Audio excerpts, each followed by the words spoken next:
Shalom, friends. Here we are in the 8th of our 10 introductory talks about Neo-Hasidism. Today I want to talk about a subject you might not have expected to hear here, and that is about the imagination and the place of imagination in the religious mind. Rabbi Nachman of Bratslav talks about it a great deal. Koach hamedameh.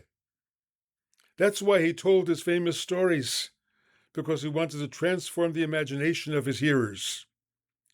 He believed that that fantasy life is what controls so much of us, and to have a holy fantasy that was more powerful than any other we have within us would transform and uplift us.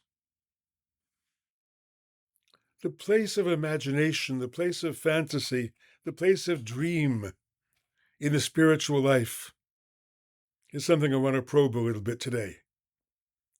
I'm long a believer in what I call the remythologization of Judaism.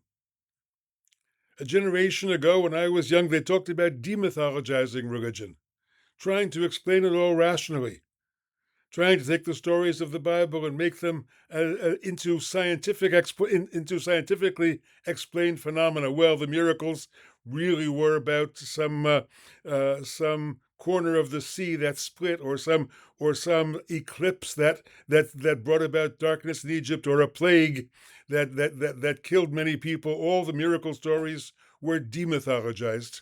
I believe we have to reintroduce the mythological and imaginative element into the religious mind. As you have come to understand in the talks that precede this one, I am not a literal believer. I am not a literal believer in almost anything that's found in the Torah. My teaching is on the level of sod, not on the level of pshat. It's not literal truth, but it's an inner secret truth, a text that points to something beyond itself. Just as we are told to transcend ourselves, the text itself transcends. The text transcends itself and points to something mysterious beyond and deeply hidden within it. Every Friday night, I lift my cup and say, Vayechulu hashamayim va'aretz v'chol tzva'am. Heaven and earth were finished, they and all their hosts. I am not a believer in the 7-day creation story. I do not think that's how it happened. I know about the Big Bang. I know about the gases that exploded and brought about the existence of our universe. At least that's the story told now. Maybe there'll be another new story told another time.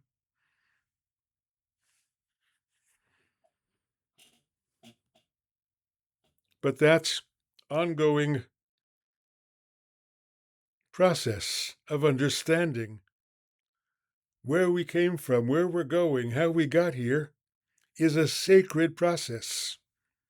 I want to take that new story of how we got here and infuse it with the spirit of in the beginning God created heaven and earth. I want to convert the story of evolution into a sacred tale that calls to us, that obligates us to love the world and to serve the world and to save the world.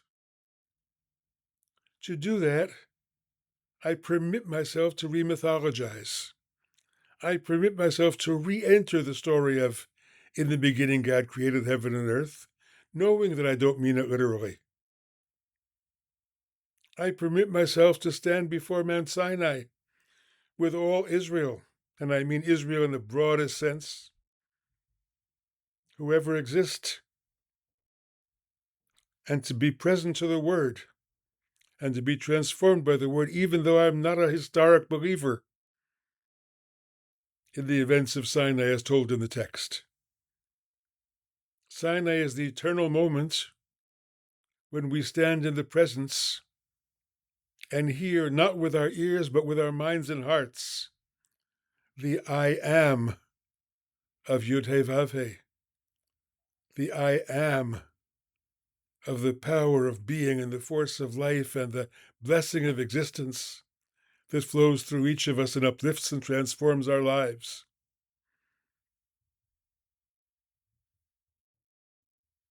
I do not know a God who is a person in the sense that we human beings are persons, but I understand and approve of and agree with and participate in that personification of the One. Yes, I believe all our images of God are human projections, and I rejoice in that projection.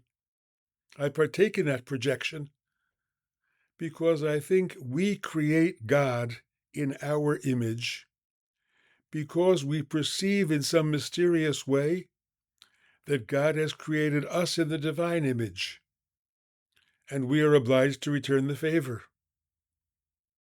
What does that mean? That's just not just a cute quip. It means we understand that there is something mysterious about human existence that we can't articulate, that we seek knowledge of and ultimately cannot know. The end of knowledge is that we know nothing, says Rabbi Nachman. And yet, we need to relate to it. We need to open ourselves to it.